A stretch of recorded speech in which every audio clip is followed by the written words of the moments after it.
Transferring wealth successfully starts with asking yourself questions that will give your family a better life now and for generations to come. In this podcast, financial professionals John and Michael from Copper Beech Financial Group guide you through eye-opening questions to help you discover the truth about your wealth. Now, on to the show. Hello and welcome to The Truth About Wealth with Michael Parise of Copper Beech Financial Group. If you're a longtime listener, you'll know that we're missing a name there because Michael is running episode number 2 of a two-parter. He had a great guest on the last show who's continuing and going to be on this show as well. Michael, how are you? I'm great, Eric. How you doing? I'm fantastic. I'm still jazzed about the last podcast. I would suggest, listener, if you're just tuning into this one, you did not hear the first one. I think the first one was a pretty good foundation for what you guys are going to be talking about today. Would you agree with me, Michael? I would 100% agree. Yes, you absolutely should listen to part 1 of my podcast here with Chris Czarnik, who's back with us today. Chris, how are you? I'm fine, thank you, and excited for round 2. Yeah, this is going to be, I was saying that the part 1 seemed like it went by in 5 minutes. So I think that's probably going to be the way that this one is too. But, you know, it's just so much content that you can deliver, Chris. So let's just get right into it if we can. And for those that didn't listen to part 1, Chris Czarnik, he is a consultant and author of 3 books. The one that I have read, Winning the War for Talent, was a fantastic book. I'm going to have to read the other 2, actually, now that I know that you have 2 more, Chris. But part 1 of our podcast really dealt with this demographic shift that we're seeing now within, well, really the United States and probably other parts of the world as well, in terms of companies struggling to find key talent for their organization. And we spent a lot of time talking about that demographic shift and also some of the recruiting challenges or shift in thought process as it relates to how you might want to recruit key talent. And again, this is something that we work with every day with our clients, is trying to figure out how to recruit key talent for their organization. Because again, from our standpoint as being family CFOs for families, and when you do the math, if you look at a family's asset base, the privately held enterprise, I think the numbers on average for our families usually represents about 75% of the net worth of the family. So if you're a listener to our podcast, you know we talk a lot about the succession of that business and protecting that value for the family, and recruiting and retaining key talent is a integral part to that. So Chris, I know you're not going to spend so much time on the financial side probably, but I think what we do at Copper Beech and what you do for the companies that you work for really is a nice mesh. So I think for part 2, Chris, maybe let's start talking about a little bit, okay, we've now found that key person. How do we keep them with our organization? What could we do to make sure that we don't lose this awesome person that we've just found and spent a lot of time probably trying to find? Right, exactly. So let's talk about for a second why people go to and leave organizations. So before we even get to the job seeker, one of my favorite exercises for companies is to have them identify the cost of doing nothing. In other words, what's the cost of an open position in your organization? And if it's not, that cost is not represented as a denotation, it wouldn't be proper as a line item, but a denotation on your P&L. You know, our P&L tells us what to do. It tells us when to buy something, when to sell something, when to bring out a new product or service, when to hire, when to let people go, when to sell the business. And so why would anyone take this issue seriously unless you first identify the cost of each open position in your organization and then represent it so that we have to defend it every single month to the family or the shareholders or the board of directors? Well, in concert with that, what's the cost of losing and having to rehire an employee?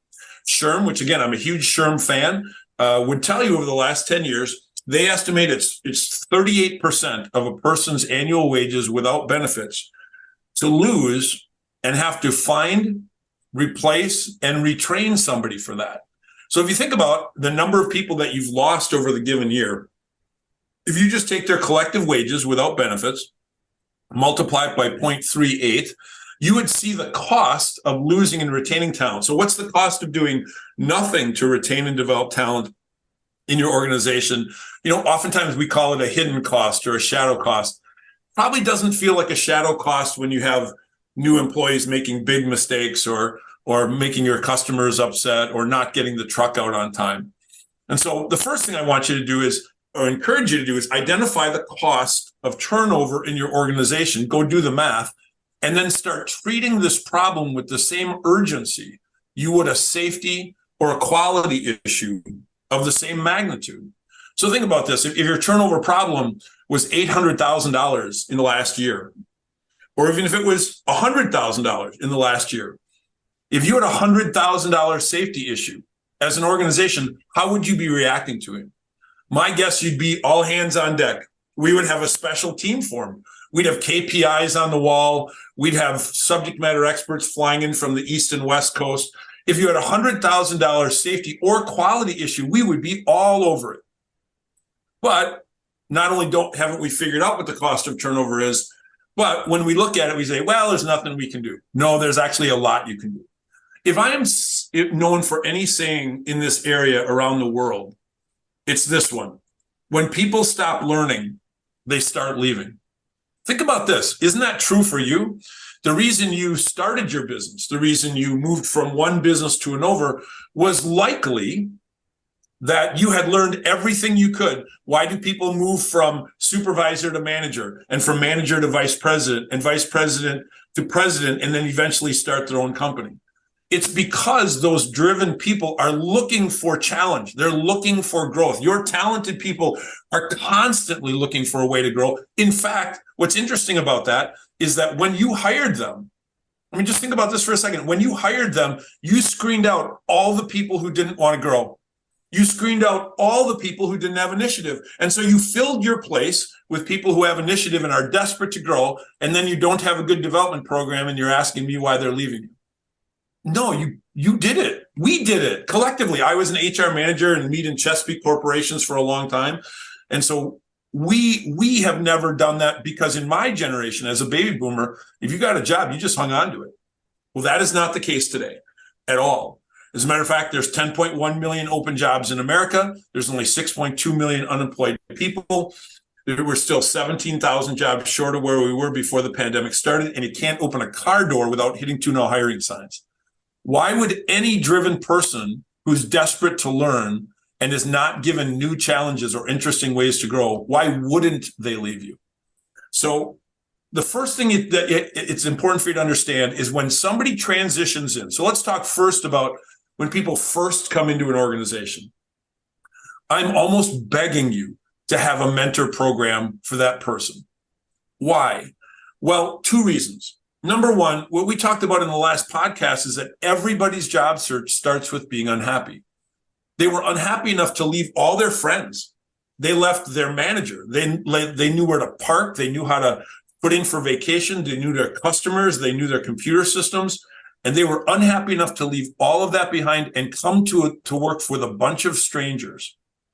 What I can tell you about human nature after 18,000 job searches is that human nature is pretty easy to understand.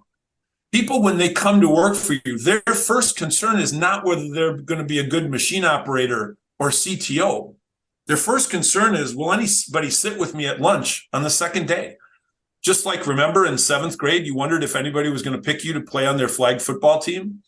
The first thing that happens when people leave all their friends and everyone they know behind, they're trying to figure out if they've made a good choice. And so why wouldn't we have a mentor program to mentor somebody through, connect somebody to them that leads them through the first 91 days of work? The evidence is overwhelming that if we can get somebody to the 91st day of work, then they will stay an average of 3.4 years. And I'm gonna put a bow on this for you before we talk about it a little bit by saying, I'm absolutely know I'm right, because the United States military, the largest trainer of free-thinking leaders in the history of the world, just put a mentoring program in 4 years ago for new recruits going through the traumatic experience of boot camp. If the largest trainer of free-thinking leaders in the history of the world think this is a good idea, maybe it's a good place for us to start. Yeah, I was not aware of that. That's amazing. The follow-up question I have, Chris, and this, we probably even maybe got into this a little bit at our Vistage meeting. We're starting to see, this, I almost wouldn't even call it an experiment anymore, but the forced experiment at the beginning of the pandemic with people working remotely, and that's something that has come up all the time with our business owners. It's come up in our firm as well. And one thing that has sort of been a corollary to that is, maybe a firm wants to put in place a mentorship program, but they can't have that face-to-face connection because maybe they're working remotely, maybe because they're on opposite sides of the country potentially. So what are you seeing within organizations that are maybe dealing with that, and how would you build a mentorship program with this sort of other issue that's sort of out there looming behind everything? It's a great question. And remember, be careful of getting too excited about what you see on TV. Remember that the news on TV is designed to get you upset, scared, happy enough to keep you in your chair between the Milky Way commercial and the Tide Laundry commercial. So when we say everybody wants to work virtually, well, clearly that's not true. As a matter of fact, the New York Times 14 months ago came out and said that only 17% of everybody in America would work virtually if they had a choice, which means you should have a program, a mentor program, which we'll talk about in a second, for virtual employees. But remember, 83% of people don't want to do it. So please don't leap to the conclusion, oh my gosh, if we don't have a virtual offering, nobody's want to come to work for us. No, in fact, 83% of the population does want to come to work for you. And if you think about it, this podcast, if you're sitting in an office at work today, then you clearly don't want to work virtually. You like the interaction. So that's the first thing. Don't get too tied up in this idea that everybody wants to work virtually, because it's not true. But if you do have a virtual component, one of the interesting things to do is have that mentor try to give some interesting problems for the online person to research and become an expert on. So one of the most interesting things that we find in the world of work is that people stay engaged when they have challenging problem-solving issues in front of them, right? When people get disengaged, it's when they're doing the same thing every day or talking to the same person every day. That whole idea of when people stop learning, they start leaving. What's fascinating about this in my research is that the millennial generation was raised overwhelmingly, the first generation raised by video games. Now, stay with me for a second, because it's going to make an awful lot of sense in just a moment. Every video game you've ever played in your life, the basis of it was problem solving, right? Find the key to open the door, get the clue to get to the next level, shoot the boss enemy in a certain sequence and make it vulnerable. So what we have, not only in video games, but in online learning in schools, is all based on problem solving, because we know when we teach somebody to solve problems, we're teaching them logical thinking process.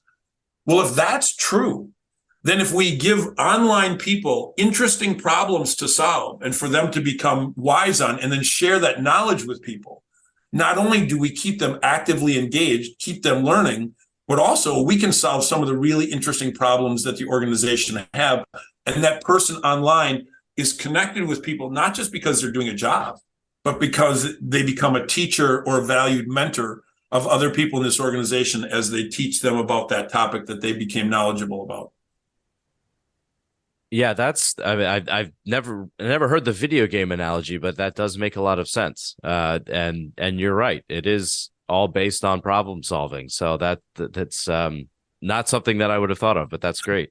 So one other kind of follow-up question to that, Chris, that was just in my head as you were talking is, how do you how do you see organizations build a promotional track for, let's say, somebody that is joining a firm in, let's say, an entry-level position, and maybe they have that drive to continue to move up the ladder to maybe a management position? What do you see firms out there building in order to accomplish that? Because, correct me if I'm wrong, I think you said that the average person leaves a job within 3 years. Is that, if I'm remembering our conversation? Yeah, we have 18. We don't have to guess anymore. The study has been done. The data has been collected. The conclusions are in. Millennials over the last 18 years, on average, leaves companies, not jobs. They leave companies every 3.4 years. Now, let me be clear. They don't want to. They don't want to leave every 3.4 years, but because the workplace has been set up mostly for Gen X and baby boomers, where we just get in to do the same thing every day and we just pull the plow, and that was good enough for us. We know that when they stop learning, they start leaving. And so what I teach companies is that I don't want people to tell me they want to be promoted. I want them to show me. So I have a laddered approach that I teach to my consulting companies, that for the first 18 months, and we talk about this on the date of hire, by the way, we actually hand out a stair-step demonstration of how they can grow in the organization. For the first 18 months, we say, listen, your job is to become great at your job. You're going to have a mentor to connect you to people and get you stuff. But for the first 18 months, your job is to be really great at your job. Now, if that's not okay, let's talk about that right now on the date of hire. Let's make sure that that's an okay time frame for you. Because if you don't talk about that, when you don't, if you don't promote somebody in the first 9 months and they think they should have been promoted, if you've never talked about it, they will leave you and you'll have no idea why. So we call that expectation management on the date of hire. So the first 18 months, you're going to become great at your job. If you become great at your job, interact with people well, the next opportunity for you to grow is to become that mentor I just talked about. In other words, from months 18 to 36, you're going to mentor other people in the organization who come in, who are going through the same traumatic change that you just went through 18 months ago. You know exactly how they feel. I create something called the Why Notebook with consulting companies, with a series of questions that makes the new employee, gets them to interact with other people in the organization. And we're going to connect them to other people in the organization by answering a series of questions about working at this place. And why is that so important? Well, I can tell you there's another phrase I'm known for, is that it's easy to leave a company, but it's really hard to leave people. And so the mentor, the first chance to grow is to become a mentor to other people. How about we see first, before we make you the supervisor or shift lead or manager or grand poobah? By the way, Michael, that's a Flintstones reference. You can look that up online. It's probably a little bit too old for you. No, I remember. It was very early on. But, so before, so how about we see if you be a mentor? Let's see if you can be a good teacher and coach and trainer to somebody else. Don't tell me you want to get promoted. Show me. And so for 18 months, they're going to mentor other people in the organization to get them comfortable.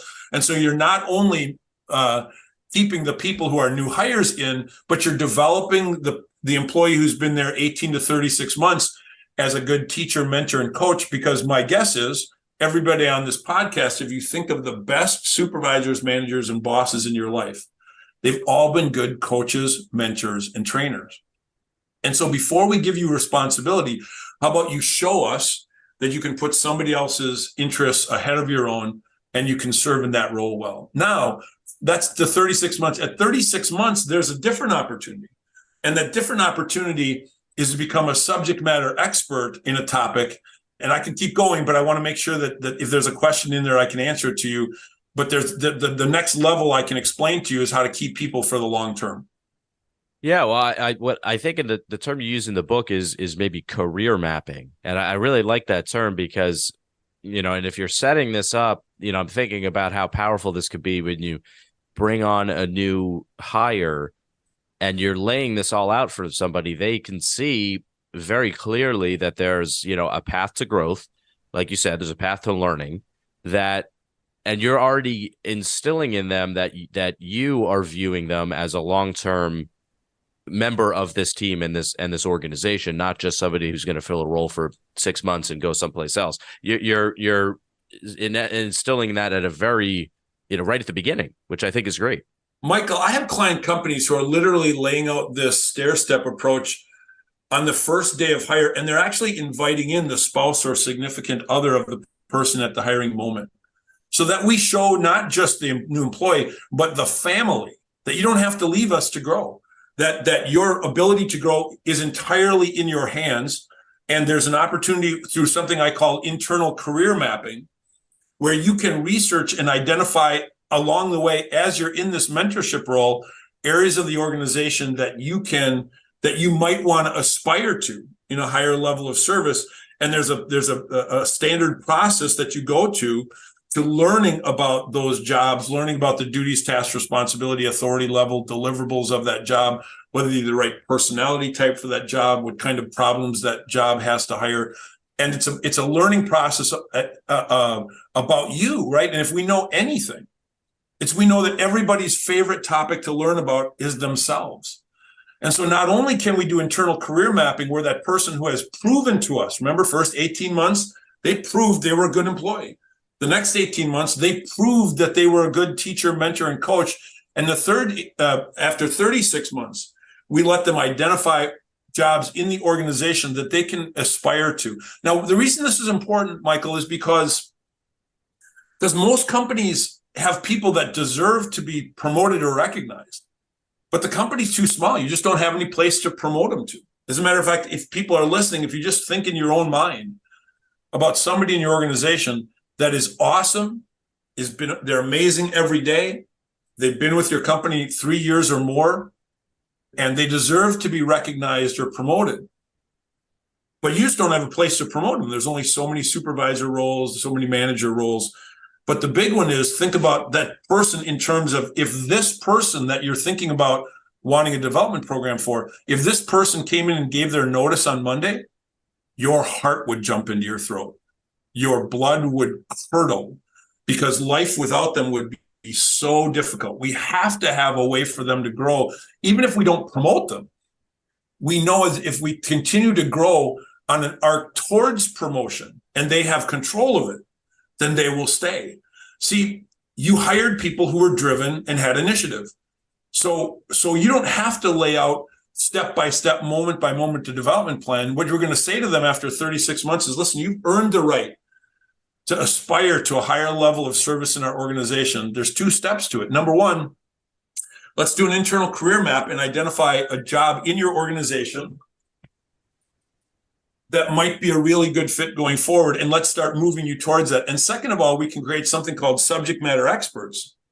And subject matter experts are those kind of people who can actually take on a problem that's a reoccurring problem inside your organization, and then spend 6 months, 2 hours a week on company time, using all the resources of the internet to find best practices and benchmarks of other companies around the country that have solved that problem, and then bring that solution into our organization and make one of those significant problems go away. So not only are you developing somebody in the organization on a clear path to growth, but at the same time, you're finding best practices from around the world, from the best companies around the world, to make that problem go away so your company can be more profitable, easier, and you can sleep better at night. Yeah, Chris, you alluded to this a little earlier when you were talking about personalities of people, and I wanted to get your thoughts on because I love this mapping process that you're talking about. But what happens if you hire somebody, they're the great employee, they've learned their role, and you want to move them into that training or manager type of position, and they maybe don't have the personality to be able to do that for one reason or another, or maybe they're not interested in that. How do you go about addressing that issue, I guess, with that employee? Yeah, that happens when you plant the seed in the ground. So there's a tool, like companies out there that are listening to this, I'm sure you use very great tools, right? Strength finders, DISC, Real Colors, Cultural Index, Predictive Index, they're all really good, but there's only one of them that's free. And I've used it at least 10,000 times with clients in my life. It's a website called 16personalities.com. It's the number 16, 16, personalities.com. And so in the hiring process, you can ask somebody to take this test, and they take it in a way that shows you what they will be naturally gifted at going forward. It will be very clear to you that there's a certain path or area that this person's personality type will naturally fit in and grow into. What happens is, it makes me a little bit crazy that we don't teach personality typing in high school or college, because we have an 85-year research project. And now with the site I just gave you, you have access to it for free whenever you want. And please go vet it yourself. Go take it and see if I'm right. But we have an 85-year research project, over 500 million people, that tells us if we can identify your 4-letter personality type, it's absolutely clear on the way in the door as you're being hired what roles will you can aspire to and be a natural fit in our organization. So you don't have to wait until they're in the company 3 years to know, oh my gosh, I wonder if they fit anywhere. You'll know that on the way in the door as you hire them. Yeah, that's awesome. And I'm glad that you reminded me of that website, because I did look at it, but I had forgotten about it since we had our group meeting. So I will definitely have to write that down and make sure that I stick it on a Post-it note on my computer here so that I don't forget, because it is great and it's free, right? Because that's another, impediment that I hear sometimes from our business owner clients is, okay, I have to subscribe to this service and it's all well and good, but maybe I don't hire that many people that often. This gets rid of that entirely, which I think is great. Yeah. And again, as we talked about in the first podcast, the first step, listen, I get it that your listeners who are business owners, their plates are already full. They don't need more to do. But the first thing you got to figure out is, what's the cost of an open position? And more importantly, what would your life be like if you had all the right people in the right seats on the bus? What initiatives could you get to? What products could you produce or sell? What customers could you get to if you weren't forever talking about the problem of people? And so I know that your listeners don't need more to do, but with the almost 200 companies now I've done this with across the country over the last 3.5 years, once I build that 4-person recruiting team and then I give them the 4 hours of virtual coaching as they implement the system to success, like the results are absolutely astounding, and you'll have control over it for the rest of the life of your company. Yeah, Chris, this has been fantastic. I think unfortunately we're running a little bit low on time. We could, I don't know if we could make this a part 3, but we definitely have to have you back on in the future, because this has just been such a great conversation, such good content for our listeners. And before we wrap up here, is there any final thoughts that you might want to share with the audience about you and your firm, or any advice that you might want to give? Right. So again, the website is chrisczarnik.com. Chris, C-H-R-I-S, last name is spelled Czarnik, C as in cat, Z like zebra, A-R-N-I-K, chrisczarnik.com. You can send a message if you want to talk to us about helping us build that team inside your organization. And it's literally a commitment of 1 day and then 4 hours of virtual coaching. That's contact@chrisczarnik.com. But start with one of the ideas that I gave you. I mean, it's a $15 book that can literally change the course of hundreds of thousands of dollars of hiring decisions going forward. It's an Audible book as well, Winning the War for Talent. But I've given you a number of tools. Just take one of them spoke to you, right? One of the things, Michael, for every person listening to this podcast, one topic spoke to you. Go run with that and see if we're right. And if that's the case and you want to talk about it more, I'd love to have that conversation. That's awesome. Thank you, Chris, so much for being a guest here. And like I said, I think we'll need to have you back in the future for sure. That sounds like fun. Thank you. Chris and Michael, this has been fantastic. Love this second part. A ton of great information. I love that last piece, Chris, where you're like, look, just one thing tickled your ear. One thing made you think a little deeper about what you're doing within your business or within your company. And I wholeheartedly believe that if they just take one small step and it proves positive, then all of a sudden they're off and running. So I think that's great advice. Thank you so much for being on the show. Michael, of course, thank you for implementing this show, bringing this show to everyone. This show is worldwide. You know that, right? I mean, we talked about that before. Yep. This is fantastic. So hopefully John's listening to this right now in France. I'm not sure. At least we know he can download it. All right. Well, Michael did a great job. When John comes back, I think he'll be impressed. I think, he's got a lot to live up to. He better be, for leaving me hanging here while he's out having wine. Exactly right. And he better bring back some wine. All right. Yes. Again, Michael, thank you so much. And of course, our last thank you always goes to you, listening audience. Thank you so much for tuning in and listening to the Truth About Wealth podcast with Michael Parise. If you have not subscribed to the podcast yet, please click the subscribe now button below. This way, when the gentlemen come out with a new podcast, it'll show up directly on your listening device. And we humbly ask that you share this podcast, rate it, and leave a review, as this actually does help others find the show. Again, thank you so much for listening today. For everyone at Copper Beech Financial Group, this is Eric Johnson reminding you to live your best day every day. And we'll see you next time. Thank you for listening to the Truth About Wealth podcast. Click the subscribe button below to be notified when new episodes become available. The information covered and posted represents the views and opinions of the guest and does not necessarily represent the views or opinions of Copper Beech Financial Group. The content has been made available for informational and educational purposes only. The content is not intended to be a substitute for professional investing advice. Always seek the advice of your financial advisor or other qualified financial service provider with any questions you may have regarding your investment planning. This material is for informational purposes only. Neither APFS nor its representatives provide tax, legal, or accounting advice. Please consult your own tax, legal, or accounting professional before making any decisions. Copper Beech is not affiliated with American Portfolios Financial Services, Inc. and American Portfolios Advisors, Inc.